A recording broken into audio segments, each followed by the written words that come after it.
I got the idea that you guys, following me here. Okay. Okay. Before starting, guys, I wanted to learn one thing from you. How many of you guys like started compose, or like are you in the advance?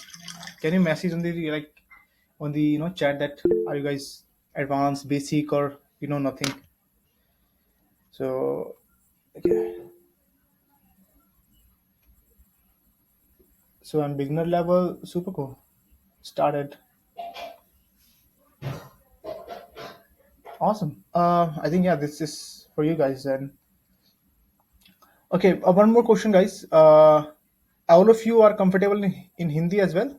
If you are, then I can explain more better in Hindi. If you guys allow me to. ठीक है, awesome है, बढ़िया, बढ़िया. तो okay, Aman is also joined. Aman, are you comfortable in Hindi as well, bro? If you join, Yeah. ठीक है, awesome है, cool. So ठीक है, तो for today's session, I also build this UI for you guys. I also share this already in the group. That with the basic component up kaise kind of UI, the Instagram UI you can also build, right? This look complex ऊपर से, but if I talk about internal, it is so much easy to build this UI. ठीक है, चलो start करते हैं. तो from starting, let's with the open board so that I can explain you guys.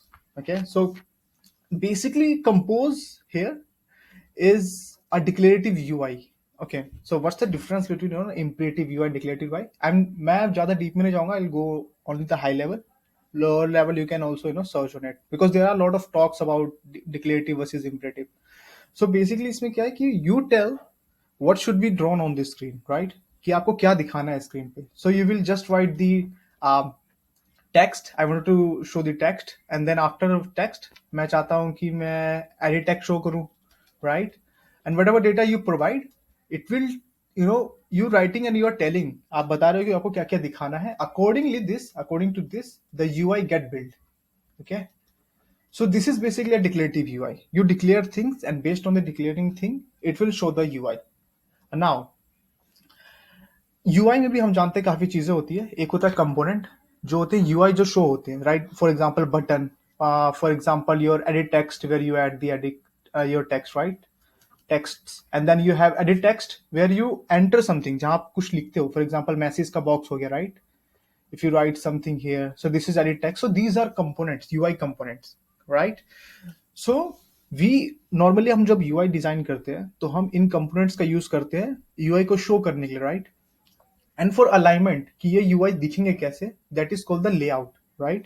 So layout help us to align these components, the buttons, की buttons कैसे दिखेंगे, it would be horizontal or vertical, right? So those called the layouts, right? And layout would not, उनका कोई UI नहीं होता, right? Layouts normally help their children to laying out, right? Align कैसे करना है, वो काम layout कराता है.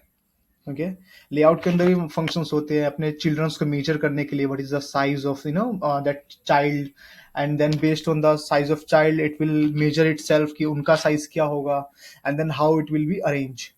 सो हर लेआउट का अलग अलग अरेंजमेंट लॉजिक होता है. ओके, बेसिकली क्या होता है कि let me one more thing. जैसे अपना लीनियर लेआउट को फॉर एग्जांपल अपने एक्सएमएल में, तो इसका इंटरनल जो मेन लॉजिक है लीनियर लेआउट का, कि किसी भी कंपोनेंट को, यूआई कंपोनेंट को एक लीनियरली वो शो कर देगा. Linear could be in both axis.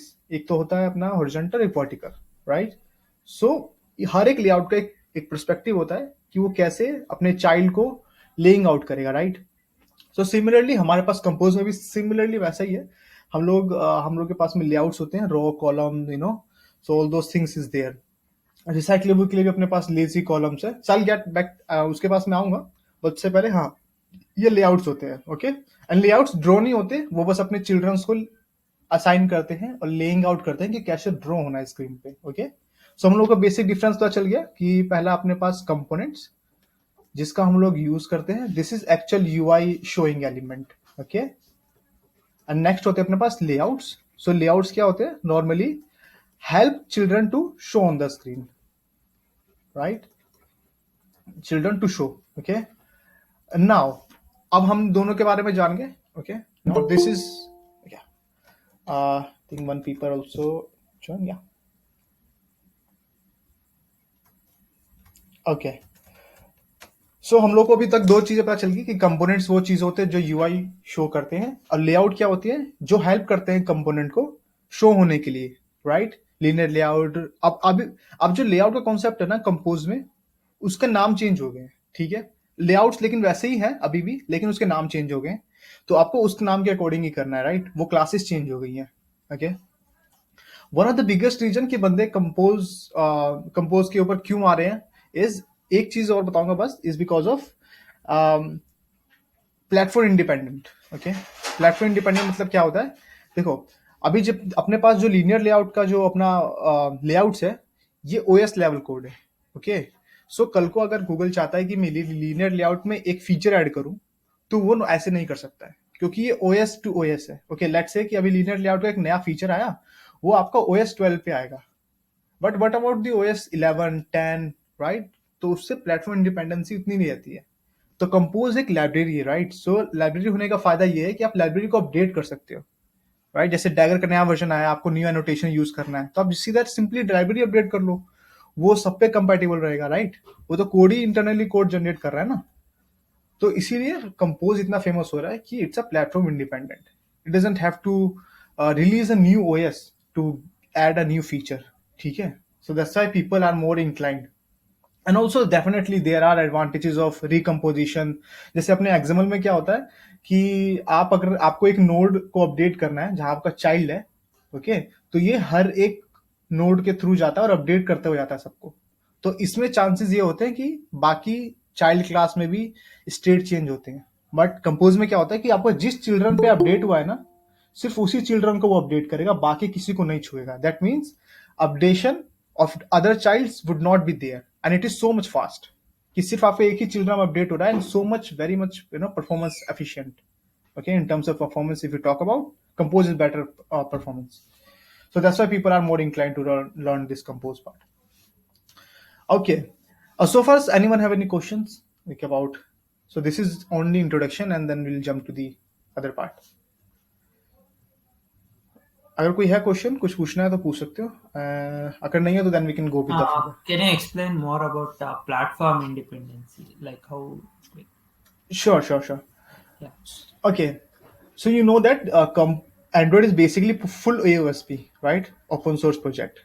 Yes. So Android खुद एक काइंड ऑफ चीजें यूज करता है. जब जैसे आप देखते हो कि आप तो ऐप बना रहे हो, राइट, आप ओएस के लिए ऐप बना रहे हो, बट ओएस भी तो किसी लेआउट पे बना है, राइट. ओएस के अंदर भी तो थीम्स है, ओएस के अंदर भी आपके लेआउट्स है. तो वो लेआउट्स कैसे वो जनरेट करते हैं? वो भी तो लीनियर लेआउट यूज करते हैं, because base of the every UI there would be layout, definitely. क्योंकि बिना यूआई के आप तो चीज कर ही नहीं सकते हो. बिना आप यूआई के बिना लेआउट के आप यूआई नहीं जनरेट कर सकते हो. तो ओएस लेवल पे लीनियर लेआउट ये सब सारे यूज होते हैं. तो फॉर एग्जांपल आपका ओएस 12 में जो भी आपने चीजें डाली, जो भी यूआई आपने बनाई, राइट, अगर वो आपको नया फीचर ऐड करना है लीनियर लेआउट में कल को, या कंस्टेंट लेआउट कल को कुछ ऐड करना है, तो आप पुराने वाले पे कैसे अपडेट करोगे? आपको एक नया वर्जन देना पड़ेगा, अपडेट वर्जन, क्योंकि वो ओएस के लेवल पे कोडिंग हो रखी है, राइट. तो उसलिए अगर कोई लाइब्रेरी है तो वो हम आराम से अपडेट कर सकते हैं लाइब्रेरी को. क्योंकि क्या होता है ना, देखो, लाइब्रेरी का जो कोड होता है वो आखिरी में जनरेट होकर ओएस लेवल पे ही आता है, राइट. तो अगर आप लाइब्रेरी का नया वर्जन भी लाओगे तो इंटरनली कोड जनरेट करके ओएस लेवल का कोड लिखेगा. तो इसीलिए कंपोज ज्यादा फायदेमंद है कि इसको प्लेटफॉर्म से डील नहीं करना, ये खुद एक लाइब्रेरी है, right. Hope you got the answer. Thank you. Awesome. So हमने दो चीज अभी देख ली कि कंपोनेंट्स क्या है, लेआउट्स क्या है. ओके, अब देखते हैं कि कंपोनेंट्स एंड लेआउट्स है क्या. So a little bit down. ठीक है, एक चीज किसी का, सॉरी गाइस. ओके, तो यूआई कंपोनेंट में अपने पास टेक्स्ट है, okay, and we have buttons. So all those basic UIs जो आपने एक्सएमएल में देखी है वो अवेलेबल है यहाँ पे कंपोनेंट्स में. एटलीस्ट कंपोनेंट्स में तो है अवेलेबल, ओके. एंड उसके अंदर में आपका सारे उसके features, for features in terms of कि उसके जितने भी एट्रीब्यूट्स और प्रॉपर्टीज हैं वो भी अवेलेबल है यहाँ पे, एंड बल्कि एक्स्ट्रा ही है, यू गॉट एक्स्ट्रा थिंग्स, ठीक है। नाउ यूआई कंपोनेंट्स के साथ साथ में there is a concept called modifier here. So lot of people who just enter, जो उन्होंने जस्ट अभी कंपोज स्टार्ट किया, they start seeing modifier lot of places. Okay, so modifier कुछ नहीं है, it's a friend actually in compose. So modifier क्या करता है, अगर आपको कोई कंपोनेंट में कुछ भी चीज अपडेट करना है, ओके, फॉर एग्जांपल उसकी मार्जिन देनी है या उसके ऊपर शेडो इफेक्ट लगाना है, ठीक है, जो एक्स्ट्रा प्रॉपर्टीज है वो मॉडिफायर के थ्रू में आप कर सकते हो। ओके, मान लो आपको आपका लीनियर लेआउट तो नहीं है, इसके अंदर रो कॉलम्स होते हैं, वो मैं बताऊंगा। मान लो रो कॉलम्स के अकॉर्डिंगली आपको अलाइनमेंट सेट करनी है, तो क्या होता है कि बटन के अंदर में अलाइनमेंट की प्रॉपर्टी नहीं है, for example, right? So you can use the modifier to align properly according to your layout. So this is your friend actually. Okay, so इसके पास में एक्स्ट्रा प्रॉपर्टीज है which will be added to the components, ठीक है। इसके पास methods हैं that I will show, अभी मैं एंड्रॉइड स्टूडियो में दिखाऊंगा, and it has very good friendly methods that you can use to beautify your UI component. ये सबके साथ आता है, modifier is with attach with everything, it attach with your UI components, your layouts as well. So you can easily use the modifier in the layouts. Okay, जैसे आपको padding देनी है layouts के अंदर में कि उसके अंदर के चिल्ड्रंस की थोड़ी सी स्पेस बढ़े, सो वो आपको मिलेंगे मॉडिफायर में, राइट। एंड ऑल्सो किसी लेआउट्स को एज आपको कार्ड बनाना है तो you can also use the shadow, also gradient आप ऐड कर सकते हो मॉडिफायर के अंदर में, और मान लो आपके पास एक इमेज व्यू है, उस इमेज व्यू को सर्कल बनाना है, तो आप मॉडिफायर के थ्रू आराम से उसको शेपेबल में चेंज करके उसका ड्रॉ शेप, जैसे आपने सर्कल शेप चॉइस कर लिया। ओके, मैं अभी दिखाऊंगा, मैंने बनाया हुआ है, जैसे फॉर एग्जांपल यहाँ पे देखो मैंने शेप यूज किया हुआ, राइट, दिस शेप, ये सर्कल शेप है, right. So by default Hey, Ankit, are you sharing your screen? I am not sharing my We are screen. not, yeah, we are not able to see your screen. Oh, is it? But I think I Yeah, thought, okay please check. Okay okay, let me check again.